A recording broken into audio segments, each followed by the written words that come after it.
नमस्कार, स्वागत है आपका आज के सेशन में। आज हम लोग करने वाले हैं UP PCS, all state PCS और यूपीएसआई के लिए ये टेस्ट सीरीज रहेगा। जहाँ ज़रूरत होगी वहाँ एक्सप्लेन भी करेंगे हम लोग। चलिए शुरू करते हैं बिना देरी की आज का सेशन। तीसरा टेस्ट सीरीज है ये और इसको हम लोग शुरू करते हैं। पहला प्रश्न आपके सामने स्क्रीन पर दिख रहा है।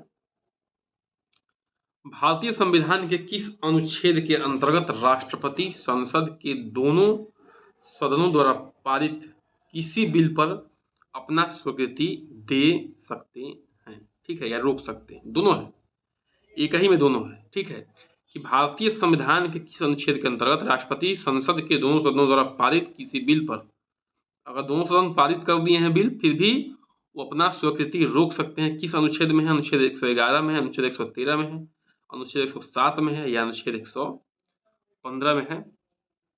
तो इसका उत्तर हो जाएगा, वो हो जाएगा आपका ए ऑप्शन। क्या हो जाएगा? A option. ठीक है, अनुच्छेद 111 में ये चीज है। चलिए इसको थोड़ा सा देख लेते हैं एक्सप्लेनेशन में।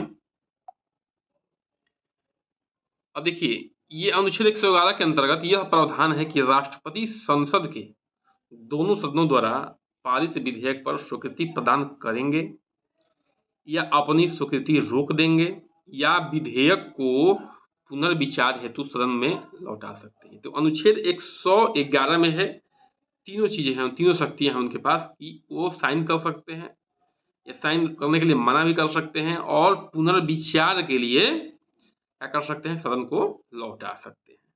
आगे बढ़ते हैं भैया। अगला प्रश्न क्या है कि भारत का नियंत्रक एवं महालेखा परीक्षक, ठीक है, सीएजी जिनको कहते हैं हम लोग, कंट्रोलर एंड ऑडिटर जनरल, अधिकतम कितने वर्ष तक अपने पद पर बना रह सकता है? ठीक है, तो 60 वर्ष, 62 वर्ष, 65 वर्ष, 70 वर्ष। तो इसका उत्तर हो जाएगा, वो हो जाएगा भैया सी ऑप्शन। क्या हो जाएगा? C option. यानी कि सीएजी जो है, यानी कि भारतीय नियंत्रक एवं महालेखा परीक्षक, अपने पद पर जो है 65 की उम्र तक बने रह सकते हैं। एक और कंडीशन है, ठीक है, जो आप जानते होंगे कि अगर वो 65 वर्ष के हो जाते हैं तो रिटायर हो जाएंगे, नहीं तो और कम उम्र भी है और 6 साल तक उनका कार्यकाल हो गया तो भी उनको रिटायर होना पड़ेगा। तो कार्यकाल 6 वर्ष तक रहेगा या अधिकतम 65 वर्ष की उम्र तक वो रह सकते हैं, कार्य कर सकते हैं। आगे बढ़ते हैं। भारत के चुनाव आयोग सर्वप्रथम कब 2 अतिरिक्त, ठीक है, चुनाव आयुक्त नियुक्त किए गए थे? जो चुनाव आयोग है उसमें पहले क्या हुआ करते थे कि एक ही चुनाव आयुक्त हुआ करते थे, मुख्य चुनाव आयुक्त। ठीक है, बाद में 2 और एक्स्ट्रा जो है, मतलब उनको जोड़ दिया गया अतिरिक्त चुनाव आयुक्त को। तो वो कब से शुरू किया गया? 1989 से, 93 से, 1991 से या 94 से? तो उत्तर हो जाएगा भैया, वो हो जाएगा ए ऑप्शन। क्या हो जाएगा? A option. 1989 से, ठीक है, अन्य 2 अतिरिक्त चुनाव आयुक्तों को क्या किया जाने लगा? उनको मतलब नियुक्त किया जाने लगा। तो देखिए, अपनी स्थापना के समय चुनाव आयोग केवल, यहाँ पे देख सकते हैं, अपनी स्थापना के समय, ठीक है, इस बिंदु को ठीक है, कि अपनी स्थापना के समय चुनाव आयोग केवल एक सदस्य अर्थात एक चुनाव आयुक्त होते थे। ठीक है, लेकिन 16 अक्टूबर 1989 से 2 अतिरिक्त चुनाव आयुक्तों की नियुक्ति होने लगी। तो ये इंपॉर्टेंट है, कहाँ से जो है 2 चुनाव आयुक्त और एक्स्ट्रा नियुक्त होने लगे, आपको याद रखने की जरूरत है। आगे बढ़ते हैं, प्रश्न संख्या 4 पे आते हैं।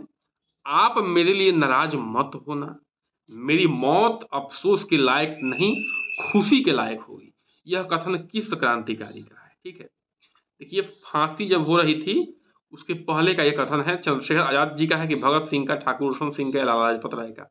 तो चंद्रशेखर आजाद जी को और लाला लाजपत राय जी को तो फांसी हुई नहीं थी। ठीक है, भगत सिंह और ठाकुर रोशन सिंह को हुई थी।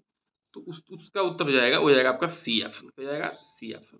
ठाकुर रोशन सिंह जी ने ये बात कही थी अपने फांसी से ठीक पहले। ठीक है, तो ठाकुर रोशन सिंह ने यह कथन फांसी से ठीक पहले की कही थी। ये भी इंपॉर्टेंट है, ठीक है, ये भी बिंदु इंपॉर्टेंट है आपके लिए कि यह जो है उत्तर प्रदेश शाहजहां जनपद के रहने वाले थे। कहाँ के रहने वाले थे? उत्तर प्रदेश, शाहजहां जनपद के रहने वाले थे ठाकुर रोशन सिंह। ये भी जरूरी है कि कहाँ के रहने वाले थे, कई बार एग्जाम में आया हुआ है। ठीक है, चलिए शुरू करते हैं भैया, अगला प्रश्न करते हैं। अब ये देखिए राज्य दिए हुए हैं, उनके सामने जो है विधानसभा की सीटें दी हुई हैं। कह रहा है कौन सुमेलित नहीं है, यहाँ पे आपको बताना है कि कौन सुमेलित नहीं है। ठीक है, मणिपुर 60, नागालैंड 60, छत्तीसगढ़ 65, हरियाणा 90। तो भैया ये छत्तीसगढ़ वाला जो है मामला सही नहीं है। ठीक है, 65 नहीं छत्तीसगढ़ में। छत्तीसगढ़ में भी कितनी है, छत्तीसगढ़ में भी विधानसभा की 90 सीटें हैं, यहाँ पे आप लोग देख सकते हैं। ठीक है, छत्तीसगढ़ में भी विधानसभा की 90 सीटें हैं। आगे बढ़ते हैं, एक क्रांतिकारी के बारे में है जो सभी जानते हैं, अरुणा आसफ अली के बारे में है। ठीक है, अरुणा आसफ अली का जन्म जो है हरियाणा के कालका में हुआ था। ठीक है, सही कथन का चुनाव करना इसमें। अरुणा आसफ अली ने 1942 में भारत छोड़ो आंदोलन के समय मुंबई स्थित ग्वालियर टैंक मैदान में कांग्रेस का झंडा फहराया था। अरुणा आसफ अली जो है 1998 में दिल्ली की पहली महापौर बनी। कौन सा सही है कथन? ठीक है, तो इसका जो है तीनों कथन सही है। ये इंपॉर्टेंट है, बहुत इंपॉर्टेंट है। ठीक है, 1942 के आंदोलन में मैक्सिमम क्रांतिकारी, जो भी बड़े बड़े क्रांतिकारी थे, महात्मा गांधी, जवाहरलाल नेहरू, सरदार पटेल, सबको जो है जेल के अंदर बंद कर दिया गया था। तो उसमें जो है जो उभरते सितारे थे, उस समय के उभरते क्रांतिकारी थे, उन्होंने जो है बागडोर संभाली थी। ठीक है, तो ये इंपॉर्टेंट है अरुणा आसफ अली, इनको आपको याद रखना है।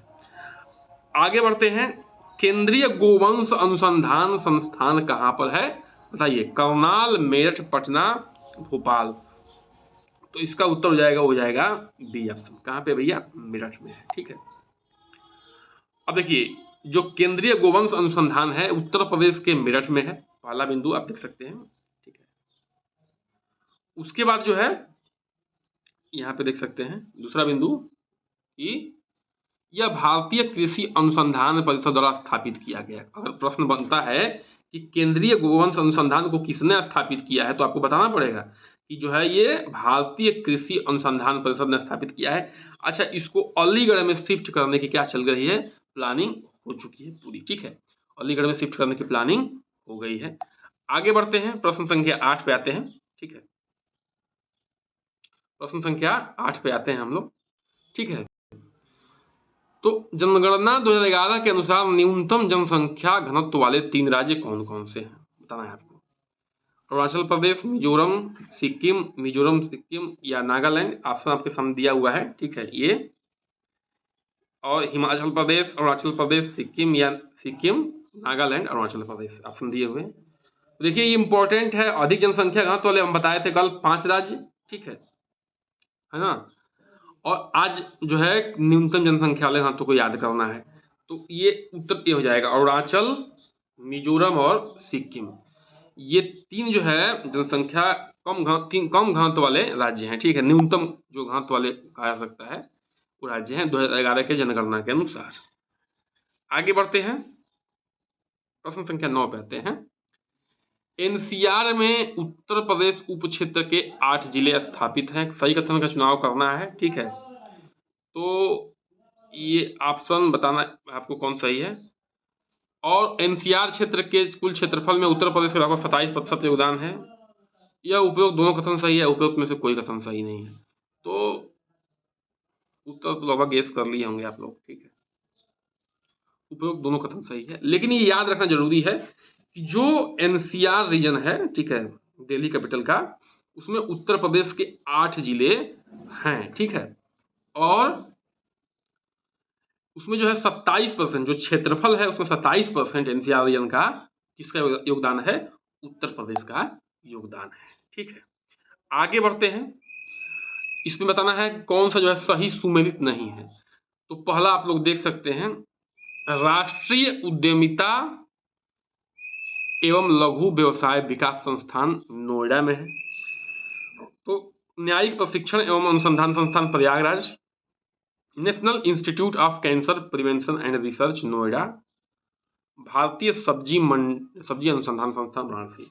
ये तो हजारों बार एग्जामों में आया होगा। ठीक है, ये वाराणसी वाला सारे इंपॉर्टेंट है भैया, लेकिन इसमें गलत जो है वो आपका बी वाला है। क्या है?